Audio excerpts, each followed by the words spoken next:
to the Dr. Warren Gage podcast, and we're continuing our look at Job's final statement where he presents his case.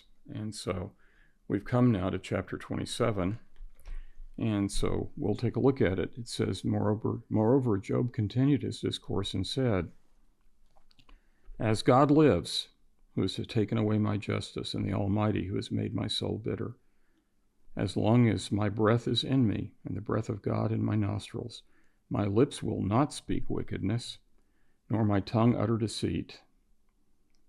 So, beautiful statement of his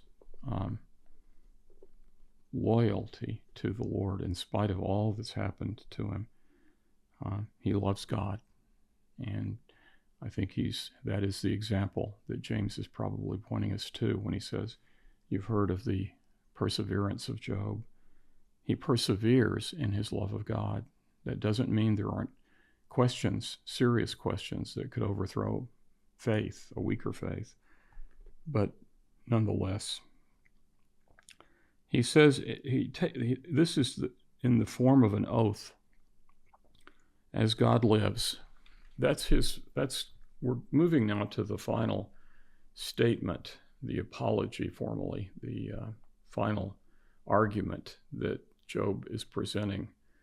And that will take up chapters 26 through 31, as I've said. And what we will find, the customary way that he will do that is by taking oaths. He is swearing. And when he says swearing by that his testimony is truth. And so he says, as God lives.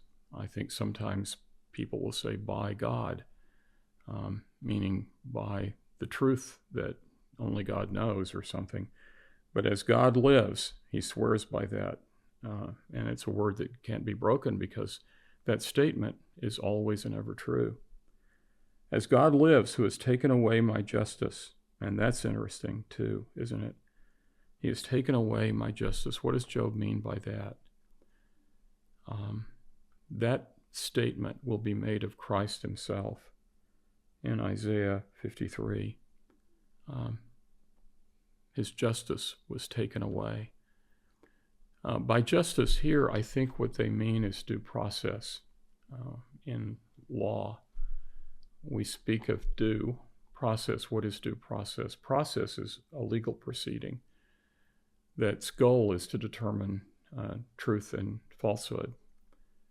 And due process is the process since we don't have infinite resources, we can only allocate legal resources, our time and our talent, in discerning the truth in limited fashion, which means that they're not ultimate statements of truth. Someone can be legally declared innocent or guilty, and the truth can be exactly the opposite. They are legally guilty or legally vindicated, but not necessarily morally vindicated. But we do what we can, and due process means you give attention to the things that are due.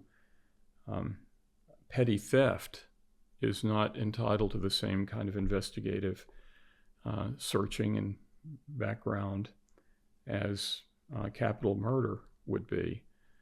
And the penalty for that would be like civil restitution. If someone stole something, they can make civil restitution that is required by the court, perhaps a penalty on top of that. But it's not their life that's in jeopardy, and when life is in jeopardy or liberty, they're going to be thrown in prison. There is a process that's required that is higher in its standard. So we have different standards of what is due process.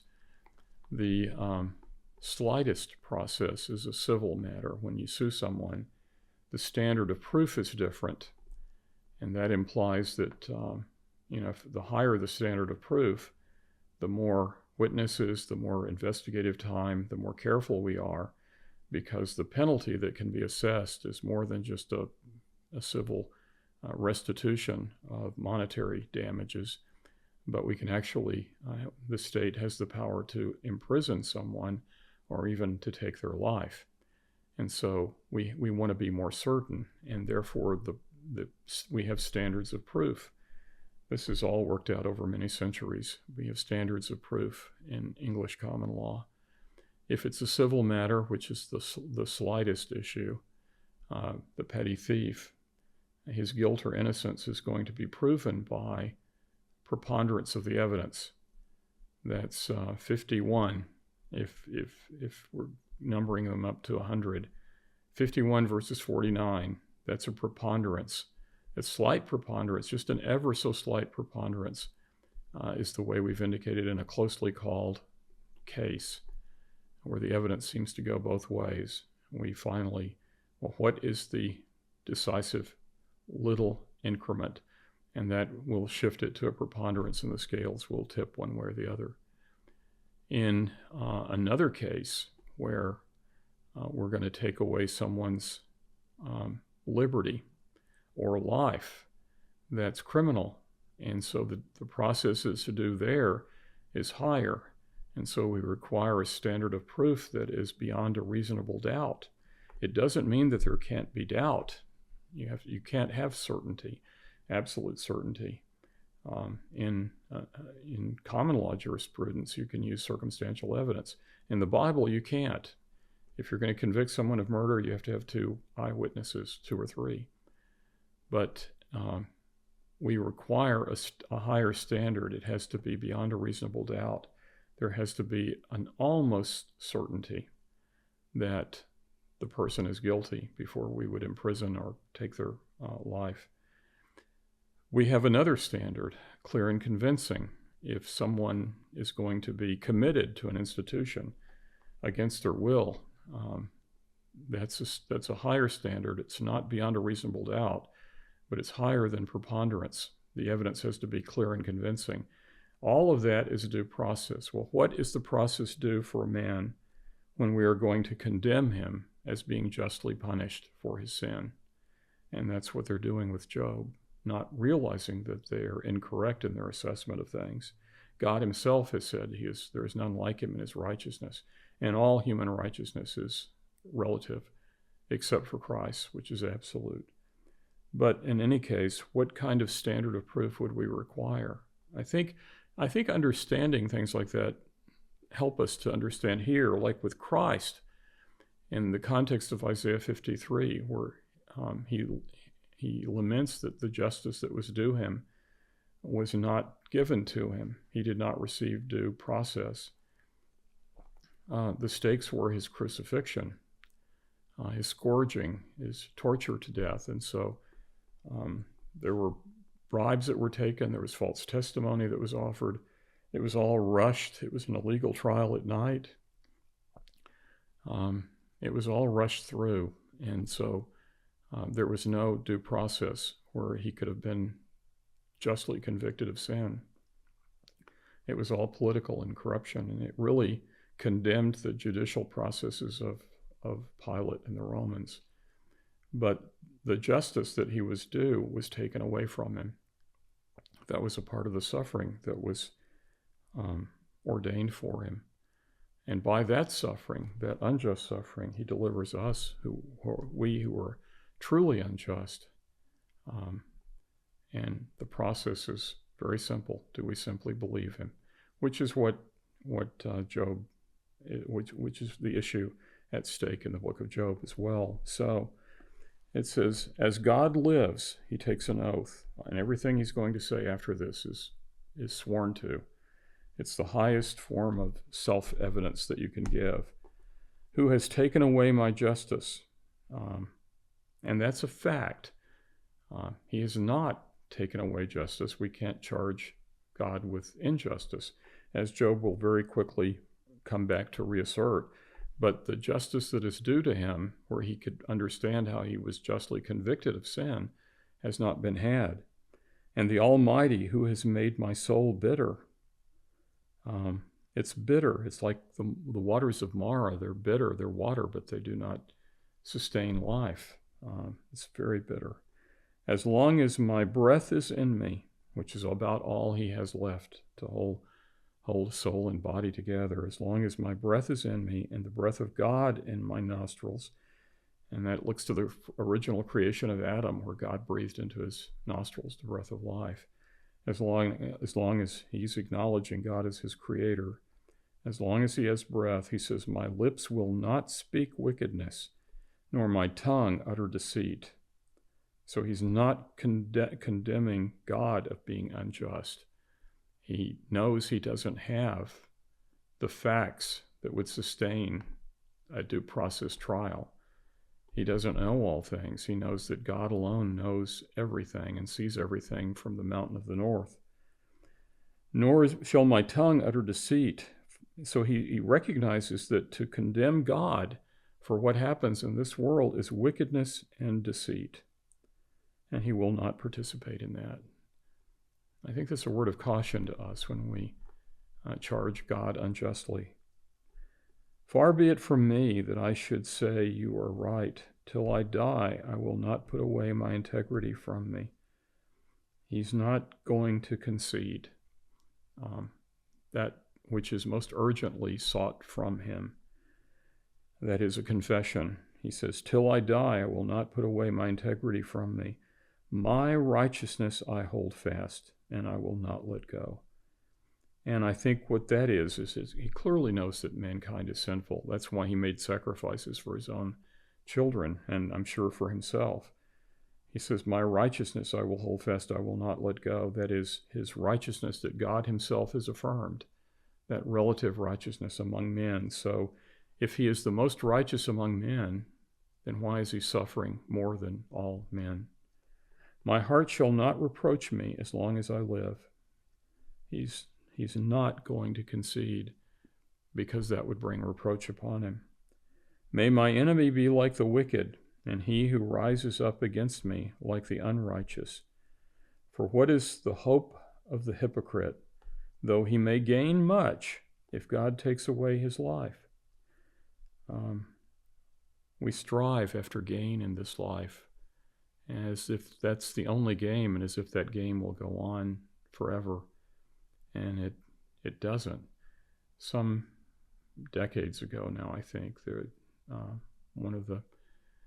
was it Mattel that brought out the game called the Game of Life? And it was a board game. And the goal of the game was to collect as many stars and hearts and money as you could. And they had tokens for each of those: stars for fame, hearts for love, and money for power. And so the winner would be the one who had the most. But when the game is ended, everybody is taken down and put in that box. Death is the great leveler. The ancient game of chess, I think, is an enactment of the very same thing. We have different social ranks, and that displays them from the king, the queen, the knights, all of that, the pawns. So we move them at our pleasure, and we jump and are jumped, and at some point the king is dead, which is what checkmate comes from the Farsi Shah Mat. The Shah is dead, Mat. And so that's the game, is to kill the king. But at the end of the game, all the pieces are taken and laid on their side and put in a box. And I think that metaphorically, it is a metaphor of life in many ways. And so what is the hope of the hypocrite, though he may gain much? What is the hope in this life? We may gain, fill ourselves with stars and hearts and money, but at the end, God takes away our life. God will hear his cry when trouble comes upon him. So will he delight himself in the Almighty? Will he always call upon God? It seems like most of us that are caught up in this game of life do it often unmindful of God. And I'm noticing that a lot of these in our day, in 2024, the last several decades, we've seen the emergence of powerful people with billions, hundreds of billions in fortune. And yet, as I'm watching, they're growing older. They're in their 40s and 50s, and so their goal is not only to preserve their great fortune, but to artificially extend their life. And so in a way that's reaching for what belongs only to God, we can extend our life by faith and live in trust that God will raise us from the dust. But all of the artificial means by which people try to extend life will in the event prove vain. So hopefully some of them will find wisdom and begin to seek the Lord. Job says, I will teach you about the hand of God. What is with the Almighty I will not conceal. So he's going to reveal God as he knows him. Surely all of you have seen it. Why then do you behave with complete nonsense? He says that in a tongue-in-cheek manner. Surely you've seen this. I'm going to reveal God to you. What he's really like, I'm not going to conceal that. But surely you've already seen it. But if that's the case, why do you behave toward me in such utter nonsense? This is the portion of a wicked man with God, and the heritage of oppressors received from the Almighty. If his children are multiplied, it is for the sword. People seek eternal life or everlasting life in different means. Some build institutions and carve their name deep into the concrete or stone that is part of the edifice. Some people endow institutions in their name. Some people have children and hope to have some continuance of life through their children. But he says, the wicked, if his children are multiplied, it is only for the sword. For they too must die, and his offspring shall not be satisfied with bread. Those who survive him shall be buried in death too, and their widows shall not weep. Pretty forlorn aspect of life he's describing. Though he heaps up silver like dust and piles up clothing like clay, he may pile it up, but the just will wear it. That is, it'll be given to others. And the innocent will divide the silver. My, what a word. Though he heaps up silver like dust and piles up clothing like clay.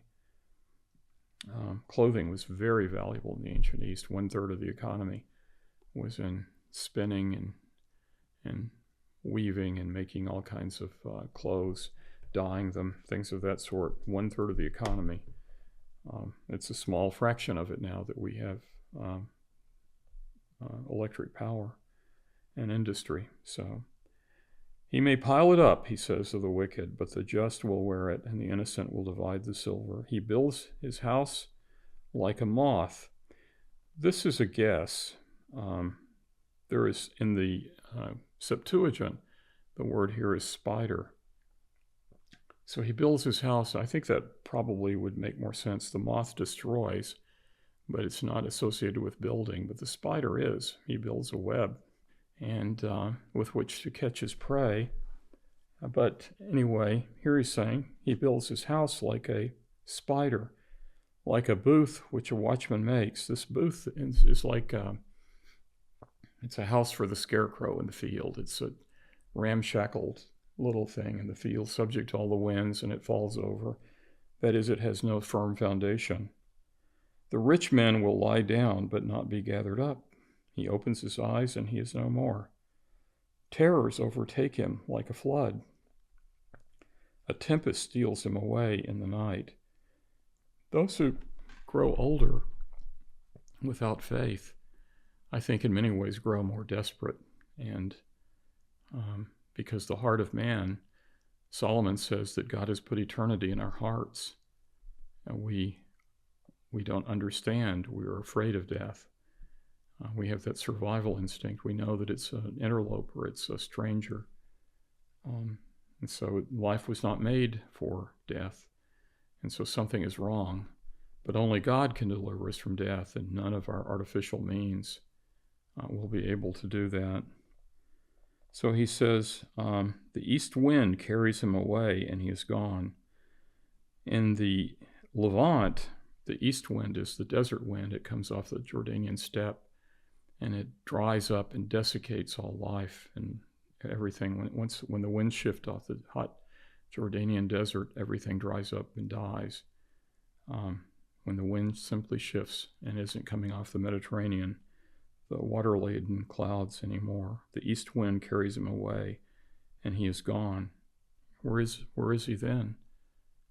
There is no place, there is no trace where we can identify him. It sweeps him out of his place. It hurls against him and does not spare. That's the inevitability, the ineluctability of death. It's crushing, it comes. He flees desperately from its power. That is, we'll seek out any doctor and pay any amount of money to prolong our days. Men shall clap their hands at him, and this is not applause, as we would know it. To clap hands is to mock in the ancient world. And they shall hiss at him out of his place. They shall hiss and clap. They shall mock him. All those who seek to extend their life by artificial means. It's really quite a vision of hopelessness. There are these people that will freeze themselves, cryogenics. They try to imagine that there won't be an earthquake or a power failure or something that can go horribly wrong. And they imagine that in future there would be a desire to awaken the dead if the technology came about that would enable that. But why? Why would such a thing be done?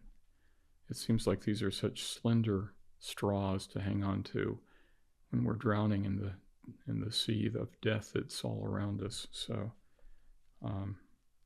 there is only one way of life, and that is to be righteous before the King who is the author of life. The one who brought Adam forth from the dust is the one who promises to those who have faith in him that he will bring us to one day out of the dust of our death, and we will live again and with him forever. Thank you for listening to the Dr. Warren Gage podcast. If you enjoyed this message, please be sure to like and subscribe to one of our channels so that you never miss an episode. We'd appreciate it if you could also leave us a review. You can find us on drwarrengage.com, YouTube, Apple Podcasts, and Spotify. To support the podcast and gain access to exclusive offers and content from Dr. Warren Gage, please visit our Patreon account at patreon.com/Dr. Warren Gage. We hope you join us next time on the Dr. Warren Gage podcast.